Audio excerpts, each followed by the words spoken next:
추운 날씨 가운데에도 예배 참석하신 여러분이 참으로 아름답고 귀합니다. 우리가 세례받을 때 또 직분을 임명받을 때 했던 약속을 지켜가는 것은 참으로 아름답고 귀한 일입니다. 1800년대에 미국의 워너메이커라는 사람이 살았습니다. 이 사람이 서점의 점원으로 일을 하다가 최신부 장관까지 하고 YMCA를 창설한 자수성가한 아주 훌륭한 신앙인입니다. 그가 어느 날 중국을 방문하게 되었답니다. 중국의 농촌 마을을 걷고 있는데 농부가 쟁기를 가지고 밭을 가는 거예요. 근데 보통 우리나라는 소 한 마리가 쟁기를 끄는데 아마 거기는 소 두 마리가 쟁기를 끄는 그런 쟁기였던 것 같아요.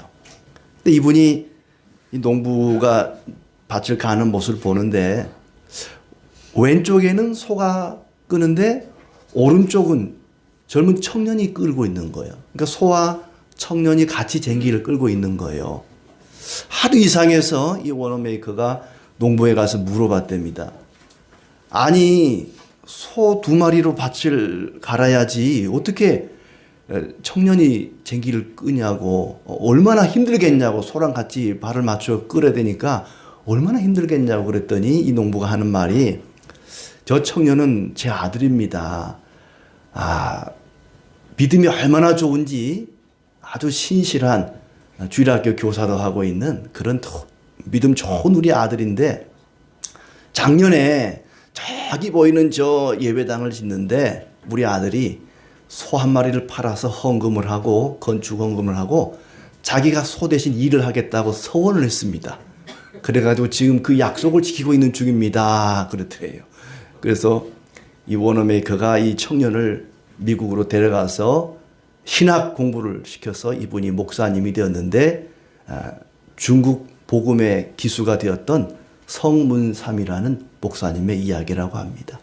참 멋지지 않습니까? 사람이 뭔가를 서원을 하고 그 서원대로 지키는 일은 대단히 훌륭한 일이고 귀한 일입니다. 하지만 무분별한 서원을, 무분별한 약속 때문에 아주 낭패를 본 그런 사람이 있는데 오늘 본문에 나오는 입다라는 사람입니다. 그때 당시에 이스라엘의 상황은 온갖 가나안 신들을 아주 종합적으로 섬기던 그런 시대였습니다. 10장 6절에 보면 이스라엘 자손이 다시 여호와의 목전에 악을 행하여 바알들과 아사롯과 아람의 신들과 시돈의 신들과 모압의 신들과 암몬의 신들과 블레셋 사람의 신들을 섬기고 여호와를 버리고 그를 섬기지 아니하므로 그랬습니다. 가나안 땅에 있는 온갖 신들을 다 섬기는 우상 숭배가 점점 심해져 가던 그런 시대였습니다. 하나님이 견딜 수가 없었습니다. 하나님을 여러 신 중에 한 신 정도로도 생각하지 않는, 하나님을 버리고 우상 숭배에 푹 빠져있던 그런 시대에 하나님이 얼마나 화가 나셨겠습니까? 그래서 옆에 있던 블레셋 그리고 이 암몬 자손을 통해서 그들을 징계를 하십니다. 마치 우리나라 가까이에 있는 중국이나 일본이 우리를 공격하는 것처럼 그런 식이라는 거죠.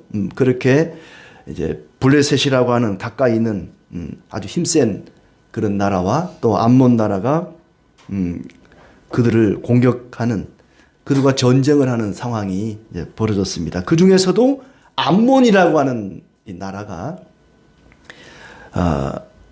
므낫세 지파 길르앗 사람들을 공격을 하게 되었습니다. 그러니까 이스라엘 백성들도 가만히 있을 수가 없겠죠. 암몬이 공격을 해오니까 미스바에 모여서 장군들이 회의를 합니다. 암몬이 공격을 해오는데 우리도 맞서 싸워야 할 텐데 누가 나가서 맞서 싸울까 회의를 합니다. 아무리 생각해도 군산에 있는데 이 군대를 이끌고 나가 싸울 만한 사령관이 없는 거예요. 장수가 없는 겁니다. 누가 과연 우리 군대를 끌고 나가서 적군을 물리칠까? 아무리 머리를 맞대고 의논을 해도 생각이 안 나는 거예요. 그때 아주 이름난 뛰어난 용맹스러운 장수가 생각이 났습니다. 입다가 생각이 난 거예요. 이 입다라고 하는 사람을 오늘 1절에는 용사라 그랬습니다. 큰 용사라. 길르앗 사람 입다는 큰 용사라. 그건 대단히 전쟁에 능한 그런 용사였습니다. 그 입다를 불러서 우리 군대의 우두머리로 삼자, 총사령관으로 삼자라고 회의 결과를 냈는데, 문제는 이 입다에게는 세 가지 문제가 있었습니다. 하나는 기생의 소생이라는 겁니다. 입다의 아버지 길르앗이 이 기생과 여기서 기생이라고 말했지만 사실 몸을 파는 여인입니다. 이방의 신전에서 우상을 숭배하는 이방 신전에서 몸을 파는 여사제죠. 그 여사제와 하룻밤 바람이 나서 태어난 것이 입다예요. 그가 스스로 선택한 건 아니죠. 자기가 기생의 아들로 태어나고 싶어 태어난 건 아닙니다. 자기의 선택은 아니지만은 어떻든지 간에 불명예스러운 그런 태생을 가지고 있었습니다. 거기다가 그는 쫓겨났습니다. 자기 아버지의 이제 본처에게 난 자녀들이 많았거든요. 그러니까 이 본처에서 난 자녀들이 나중에 우리 아버지 유산을 상속받을 때 저 첩의 자식이 있으면 우리 몫이 조금이라도 줄어드니까 쫓아내자. 그리고 다 쫓아냈어요. 2절에 보니까 길르앗의 아내도 그의 아들들을 낳았더라. 그 아내의 아들들이 자라매 입다를 쫓아내며 그에게 이르되 너는 다른 여인의 자식이니 우리 아버지의 집에서 기업을 잇지 못하리라. 그리고 쫓아냈단 말입니다. 집에서 쫓겨난 사람입니다.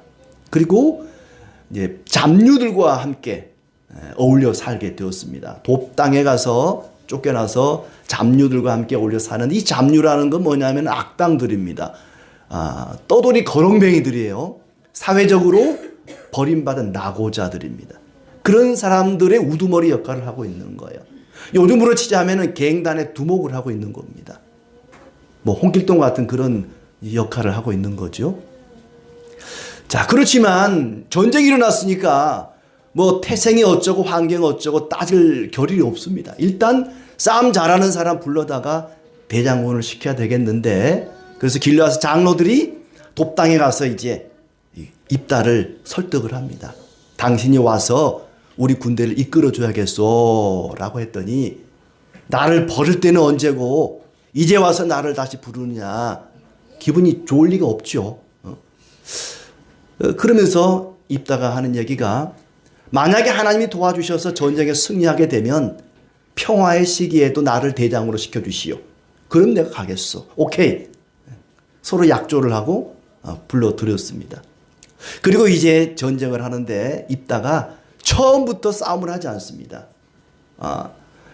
설득을 하죠. 암몬 자손들을 찾아가서 말로 해결하려고 합니다. 그런데 그 설득이 결렬이 되고 말아요.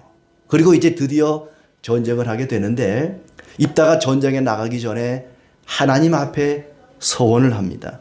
그 서원한 내용이 바로 30절 내용이죠. 그가 여호와께 서원하여 이르되 주께서 과연 암몬 자손을 내 손에 넘겨주시면 내가 암몬 자손에게서 평안히 돌아올 때에 누구든지 내 집 문에서 나와서 나를 영접하는 그는 여호와께 돌릴 것이니라. 내가 그를 번제물로 드리겠나이다 하니라. 하나님, 제가 이제 드디어 전쟁에 나갑니다. 이 나라의 총사령관이 되어서 군사를 이끌고 나가는데, 만약에 하나님 은혜로 우리가 암몬 자손을 물리치고 승리해서 돌아오게 되면, 돌아올 때에 제일 먼저 나를 반겨 맞아주는 그 사람이 되었던 짐승이 되었던, 사람이라고는 생각하지 않았던 것 같아요. 누가 되었든 그를 하나님께 번제물로 드리겠습니다 라고 하나님께 서원을 하게 된 거예요. 그런데 전쟁을 하고 돌아왔는데, 승리를 하고 왔어요. 제일 먼저 반갑게 맞아준 것이 바로 무남 동료 외동딸이 속옷치며 춤을 추면서 아버지 전쟁에서 이기고 돌아왔다고 반갑게 맞아주는 거예요. 어떡합니까? 결국에는 입다가 하나님께 약조한 대로 할 수밖에 없죠. 딸이 앞장서서 아버지, 입을 열어서 하나님께 말씀한 대로 하십시오. 그리고는 2달의 말미를 달라 그럽니다.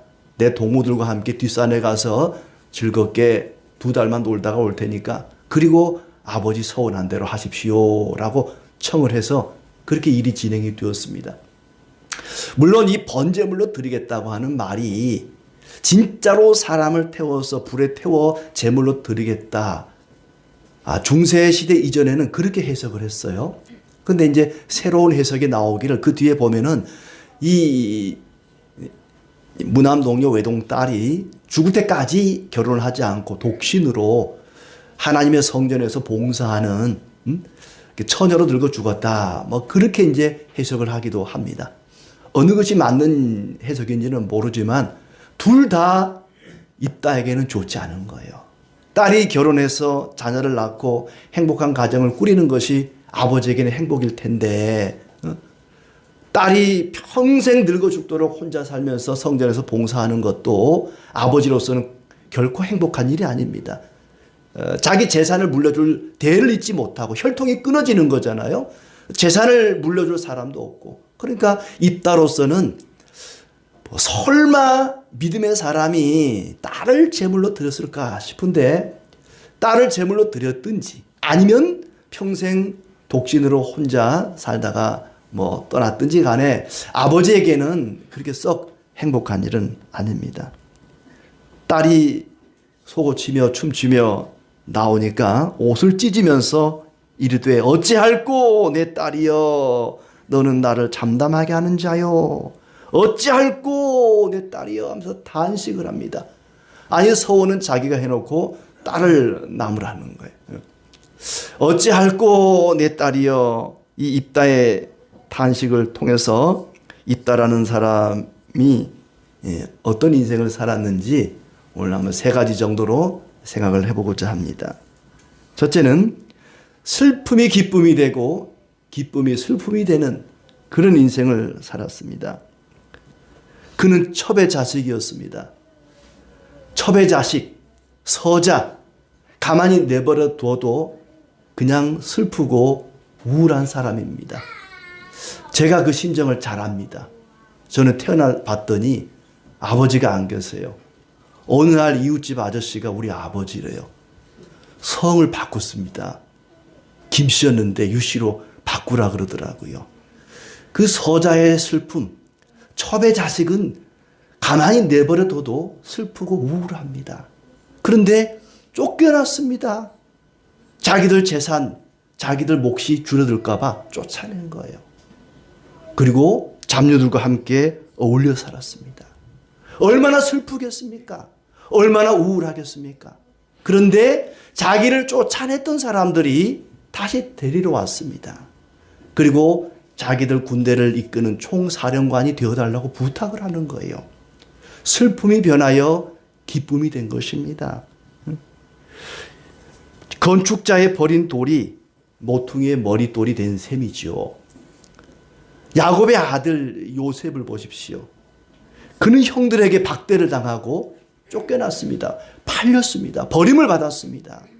그리고 애굽에 가서 총리가 되죠. 나중에 기근이 들어서 굶어 죽게 생기니까 형제들이 가족들이 와서 무릎을 꿇고 살려달라고 하지 않습니까? 슬픔이 변하여 기쁨이 된 것이죠. 모세를 보세요. 모세는 애굽의 왕자로 자라지만은 사람을 죽이고 쫓겨납니다. 뭐 미디안 광야로 도망을 갔지만 사실은 쫓겨난 것과 다른 바 없죠. 그러나 하나님께서 그를 민족의 구원자로 다시 불러주지 않습니까? 다윗을 보세요. 사무엘이 왕을 세우기 위해서 이새의 집을 찾아갔습니다. 큰아들부터 한 명씩 기름 부을 자를 찾는데 7제가 지나가도 마음에 드는 사람이 없어요. 하나님이 택한 자가 안 보이는 겁니다. 아들이 이게 전부입니까? 이 7명이 전부입니까? 했더니 아이고 그 막내 하나 있긴 있는데 그 사람 같지 않아가지고 그냥 양이나 치라고 저 밖에 일하라고 내보냈습니다. 걔는 볼 것도 없습니다. 불러오시오. 그가 다윗 아니겠습니까? 그를 보니까 너무나 마음에 드는 거예요. 다윗은 8 형제 중에 가장 못난, 거의 버림받은 것과 같은 그런 자식이었지만은 하나님의 은혜로 이스라엘의 왕이 되지 않습니까? 모두 배척당하고 무시당한 사람들입니다. 만약 역사의 만약이라는 건 없겠지만은 뭐 요셉도 그렇고 또 모세도 그렇고 다윗도 그렇고 여기 나오는 입다도 그렇고 집안에서 오냐오냐 곱게 자랐더라면 칼이나 어디 한번 휘둘러 볼 수 있었겠습니까? 무시당하고 배척을 당해도 하나님께서 은혜를 베푸시면 슬픔이 변하여 기쁨이 됩니다. 쫓겨났지만 입다는 그것이 오히려 전화위복이 되어서 민족의 구원자가 됩니다. 반면에 기쁨이 슬픔이 되기도 합니다. 전쟁에서 이기고 돌아왔습니다. 32절에 보니까 20개의 성읍을 빼앗았다 그랬습니다. 입다가 암몬 자손에게 이르러 그들과 싸우더니 여호와께서 그들을 그의 손에 넘겨주심에 20성읍을 치고 또 매우 크게 무찌르고 암몬 자손이 항복을 했다. 대승을 거두고 돌아왔습니다. 전쟁에서 이겼습니다. 얼마나 기쁘겠습니까? 얼마나 즐겁겠습니까? 그러나 그 기쁨도 잠시뿐. 소고치며 춤추며 마중 나온 무남동녀 외동딸을 보니까 기쁨이 변하여 슬픔이 되고 말았습니다. 참으로 가슴 아픈 일이죠. 환희가 탄식으로 변하는 순간이었습니다. 어찌할꼬 내 딸이여, 어찌할 네가 나오느냐. 아마 소나 양이 나올 줄 알았던 것 같아요. 참 섣부른 서원이었지요. 입다의 탄식을 보면서 세상 만사 세옹지마라는 생각이 듭니다. 슬픈 일이 있는가 하면 기쁜 일이 있고, 기쁜 일이 있는가 하면 또 슬픈 일이 있고, 슬픈 일이 있다고 해서 우리가 낙심할 필요가 없습니다. 때가 되면 기쁨이 있을 것입니다. 기쁜 일이 있다고 해서 너무 좋아할 것도 없습니다. 언젠가 또 슬픔이 다가올 것입니다. 입다의 태생은 참 슬픈 일이죠. 이방 신전의 여사제를 통해 태어난 자기 자신의 태생을 보면 참으로 슬픈 일입니다. 그러나 그 사람의 태생이 어쩌든지 간에 어떤 어머니 아버지를 두었든지 간에 예수 그리스도를 믿으면 기쁨이 충만할 것입니다. 왜냐하면 성령으로 다시 태어나게 되면, 위로부터 거듭나게 되면 그 사람은 하나님의 자녀가 되는 영광을 누리기 때문입니다. 그가 기생의 자식이든 귀족의 자식이든 모두가 하나님의 자녀가 됩니다. 하나님의 자녀는 항상 기쁠 것입니다. 여러분이 지금 어떤 슬픔 가운데 있다면 낙심하지 마십시오. 하나님의 은혜로 기쁨이 충만하기를 바랍니다. 두 번째로 이 입다의 인생을 보면 신중했지만 신중하지 못했습니다. 그는 경솔한 서원으로 번민하고 괴로워합니다. 하나님께서 전쟁에서 이기게 해서 그는 승리를 거두게 됩니다. 사람들이 찾아왔어요. 입다여, 당신이 와서 우리 군대를 이끌어줘야겠습니다. 그랬더니 이제 와서 나를 찾아옵니까? 나를 버릴 때는 언제고 왜 나를 다시 부릅니까? 하면서 아주 신중하게 계약을 합니다. 이용만 당하고 버림받을까 봐 전쟁할 때만 나를 대장으로 세우지 말고 하나님 은혜로 전쟁에 승리하고 돌아오면 평화로울 때에도 나를 대장으로 인정해 주시오 라고 아주 신중하게 길르앗의 장로들과 계약을 합니다. 아주 치밀한 그런 계약이었습니다. 그리고 11절 끝에 보면은 하나님께 모든 걸 아뢰었다고 얘기합니다. 그는 기도하는 사람이었습니다. 매사에 하나님께 기도하면서 하나님께 물으면서 아주 신중하게 전쟁에 나가게 됩니다. 그리고 이제 암몬과의 전쟁을 할 때에도 처음부터 무기를 들고 나가지 않습니다. 평화롭게 문제를 해결하려고 아주 진실하고 지혜롭게 문제를 해결하려고 나갑니다. 싸우지 않고 외교적으로 문제를 해결하려고 하죠. 암몬 자손들에게 가서 입다가 이야기합니다. 아니 왜 당신들은 우리를 치려고 하는 겁니까? 왜 우리를 쫓아내려고 하는 것입니까? 했더니 암몬 사람들이 원래 이 땅은 우리 땅이었습니다. 우리 조상들의 땅이었는데 당신들이 지금 불법 점거하고 있는 겁니다. 그러니 당신들이 나가시오. 이 땅을 우리에게 돌려주시오 라고 얘기하는 거예요. 그때 입다가 하는 얘기가 그게 아닙니다. 우리는 광야를 지나올 때도 마찬가지였고 이 지역을 지나올 때도 전혀 이 지역에 사는 사람들과 싸울 생각이 없었습니다. 평화롭게 그저 평화롭게 그냥 지나치려고만 했는데 이 땅에 살고 있던 왕들이 시비를 걸어오고 우리를 공격해 오니까 어쩔 수 없이 싸우게 된 것이고 하나님이 이 땅을 우리에게 그렇게 주신 겁니다. 하나님이 주신 땅이니까 우리는 이 땅을 당신들에게 돌려줄 수 없습니다. 암몬 사람들은 이 땅이 자기네 땅이라 그러고 또 입다는 이스라엘 사람들은 그 땅이 하나님이 주신 자기네 땅이라 그러고 협상이 결렬이 된 것이죠. 아무튼 입다가 이 전쟁을 나서는데 아주 신중하게 처음부터 무기를 들이대고 공격을 한 게 아니라 아주 외교적으로 평화적으로 문제를 해결해 보려고 하는 그런 신중한 모습을 보이고 있어요. 그러나 길르앗 장로들이 자기를 데리러 왔을 때에도 아주 신중하게 일을 처리하고 전쟁에 나설 때도 아주 신중하게 기도하면서 일을 처리해 나갑니다. 그런데 세상에 완벽한 사람은 없습니다. 전쟁에 나서면서 신중하지 못한 그런 서원을 하게 된 것이죠. 30절 말씀을 다시 보면은 여호와께 입다가 서원합니다.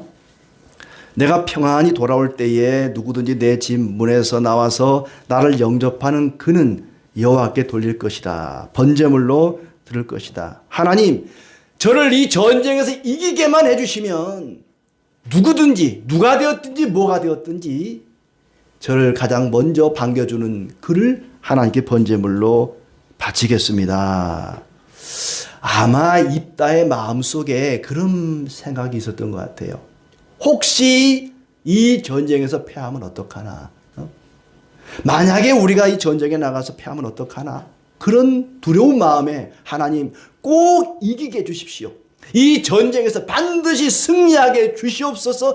이런 마음에 소원을 한 것 같아요. 하나님, 이 전쟁에서 이기게만 해주시면 제가 뭐가 되었든지 가장 먼저 저를 반겨주는 그를 하나님께 번제물로 드리겠습니다.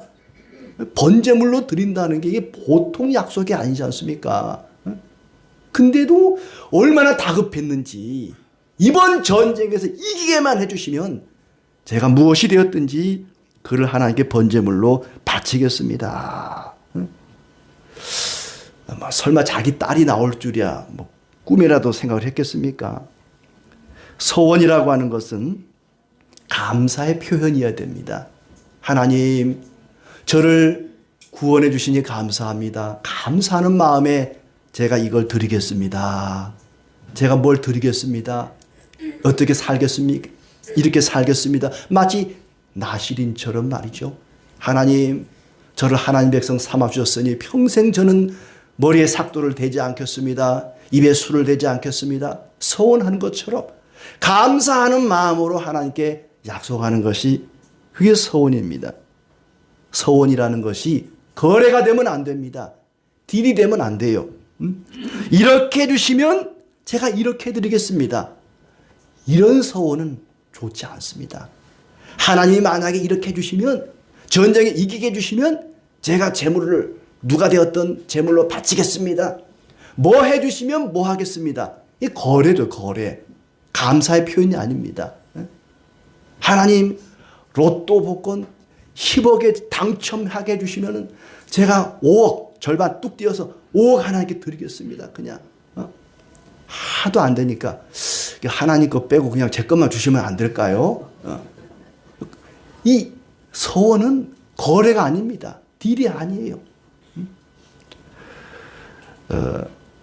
어떤 사람이 담배를 많이 피워서 폐에 병이 들었어요.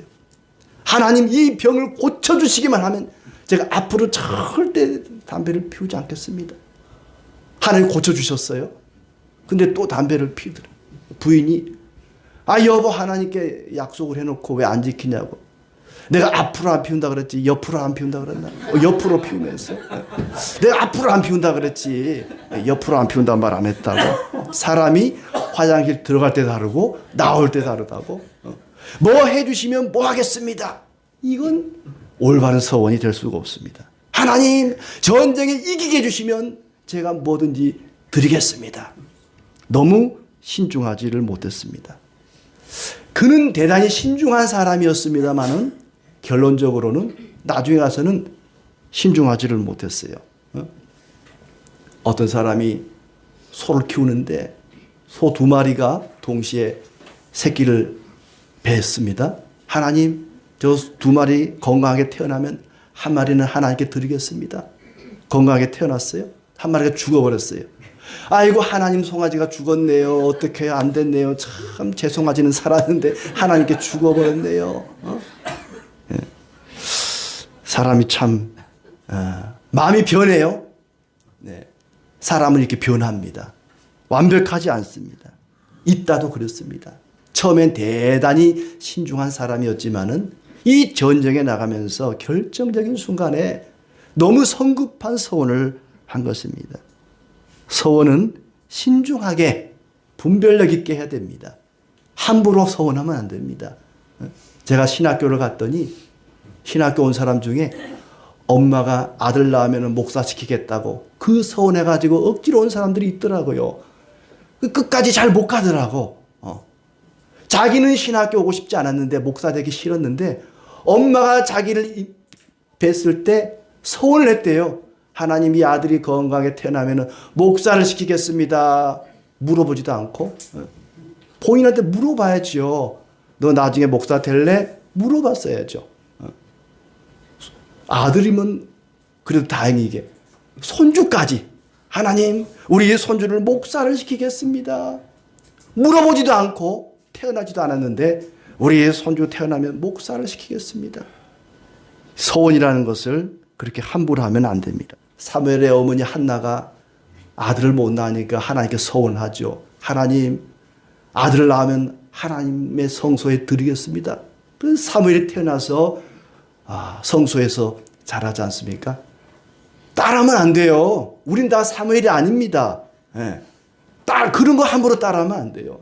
신중해야 됩니다. 성급한 서원으로 인해서 입다의 딸이 번제물이 되었는지 평생 혼자 독신으로 사는지 모르지만 피해를 보지 않습니까? 항상 우리의 서원은 신중해야 된다는 것, 우리는 입다의 삶을 통해서 깨닫게 됩니다. 세 번째로 입다는 큰 일은 성공했지만 작은 일에서는 실패한 사람이다. 입다는 자수성가한 사람입니다. 창녀의 자식으로 버림을 받고 갱단의 두목으로 거렁뱅이들의 우두머리로 그렇게 자랐습니다. 그런데 하나님의 은혜로 나라를 구하게 되지 않습니까? 어려운 여건을 극복하고 그 불리한 여건을 이겨내고 민족의 구원자가 되지요. 자칫 잘못하면 입다가 악당이 될 수도 있었습니다. 그리고 원한에 사무쳐서 길르앗 장로들이 자기를 데리러 왔을 때 거절할 수도 있었어요. 복수를 할 수 있습니다. 길르앗 장로들이 이 입다가 버림받는데 일조를 한 사람들입니다. 그러니까 입다의 아버지도 길르앗입니다. 이름이 그 동네 이름하고 똑같아요. 길르앗이 이제 자기 아들들, 다른 아들들, 본처의 아들들의 이 얘기를 듣고 입다를 쫓아낼 때 길르앗의 장로들이 동의를 하지 않으면 그렇게 할 수가 없는 거예요.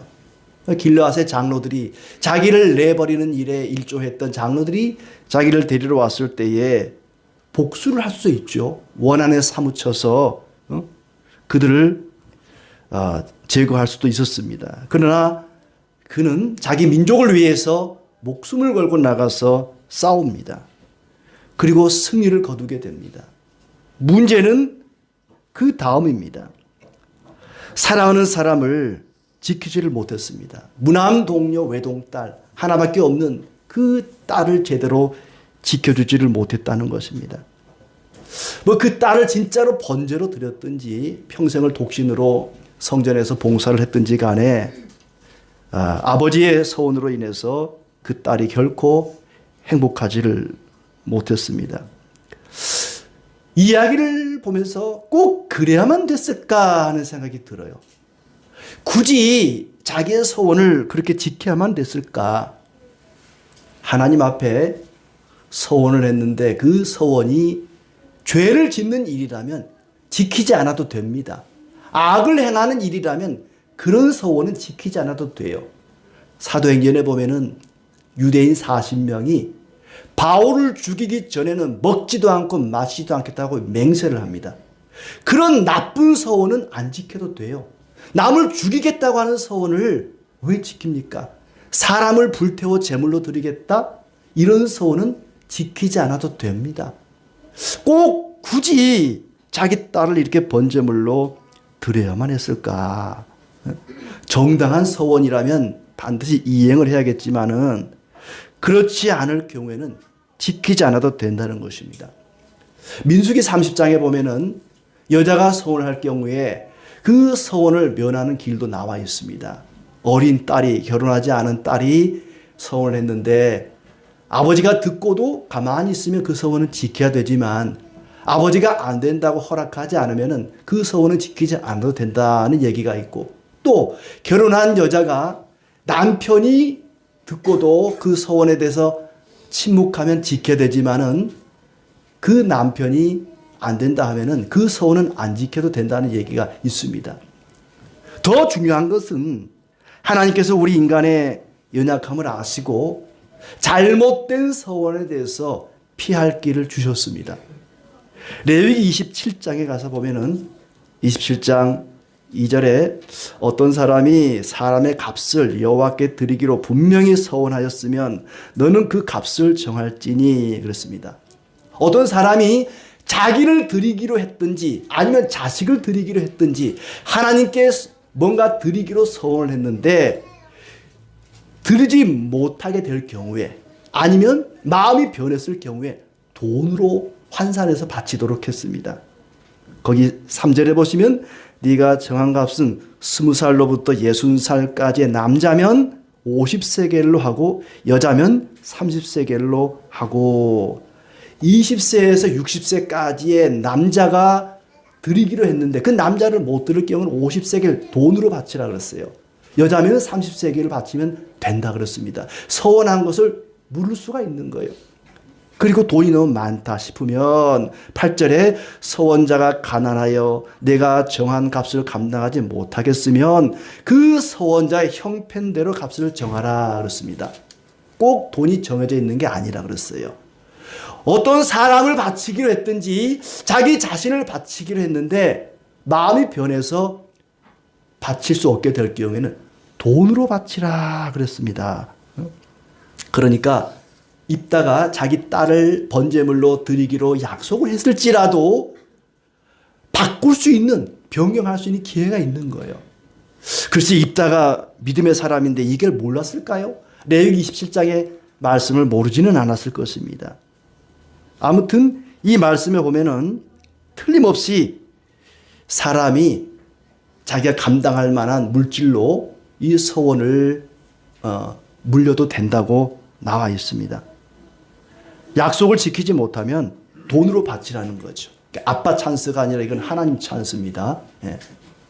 약속을 지키지 못하면 돈으로 대신 주라. 이게 아멘이라고 되지 않습니까? 남편이 말이죠. 결혼하기 전에는 당신 결혼하면 손에 물 한 방울 안 붙이게 해주겠다고 그래놓고는 결혼하고 났더니 소파하고 한 몸이 돼가지고 맨날 리모컨만 들고 설거지 한번 안 해주고 그러면 돈으로 물려줘야 돼요. 돈을 줘야 돼요. 예? 오늘 설교는 남자들이 싫어하는 설교입니다. 예. 약속을 못 지키면 돈으로 주라. 얼마나 참 좋은 설교예요. 예. 앞으로 이제 약속 못 지키면 돈을 받아내시길 바랍니다. 예. 어떤 여자가 남자가 이 부인한테 물어봤대요. 당신 올해 감사한 일이 뭐가 있냐고 했더니 당신이 내 아들 아닌 게 너무 감사하다고. 나는 하나님께 당신이 내 아들 아닌 게 너무 감사하다 그러더래요. 예. 남자들 약속 잘 지키시기 바랍니다. 안 그러면 돈을 드려야 돼요. 예. 자, 아무튼 이 입다는 나라를 구한 사람이에요. 대단한 인물입니다. 버림받은 기생의 자식이 나라를 구할 만큼 자수성가한 사람입니다. 하지만 그는 사랑하는 딸을 지키지를 못했습니다. 성급한 서원으로 인해서 딸의 앞길을 망쳐버린 것이죠. 큰 일은 성공을 했지만 작은 일에, 나라를 구하는 일은 성공을 했지만 자기 가족을 지키는 일에는 실패를 하고 말았던 것입니다. 큰 일만 하나님의 일이 아니라 작고 소소한 일도 하나님의 일입니다. 대단히 큰 일을 한 사람만 하나님이 기뻐하지 않습니다. 외동딸을 희생시켜서 나라를 구했다면 이따가 과연 행복했겠습니까? 아무리 나라를 구했어도 딸의 앞길을 막아버렸는데 그 아빠가, 그 아버지가 행복했겠습니까? 내 곁에 있는 사람들을 구원하고 작은 것에서 승리하는 사람이 하나님 나라의 일을 하는 것입니다. 소위 말하는 큰 일을 하는 사람 가운데 가족들에 대해서 소홀하고 가족들을 무시하는 경우가 있습니다. 가정을 내팽개치고 교회 일하는 사람을 우리는 훌륭한 사람이라고 얘기할지 모르지만, 그러나 자녀들이 부모들의 신앙을 제대로 이어가지를 못합니다. 교회에서는 칭찬을 받을지 모르지만 자녀들로부터는 인정을 받지 못하게 됩니다. 하나님의 일을 하고 있지만은 부정적인 결과를 가져올 것입니다. 여러분에게 주어진 가족들을 돌보는 일, 작은 일에 충성을 하시기를 바랍니다. 어쩌면 입다는 자기가 서운한 거에 대해서 지킬 것이 아니라 회개를 했어야 됩니다. 하나님, 제가 실수를 했네요. 제가 잘못을 했네요. 제 딸이 나올 줄은 몰랐습니다.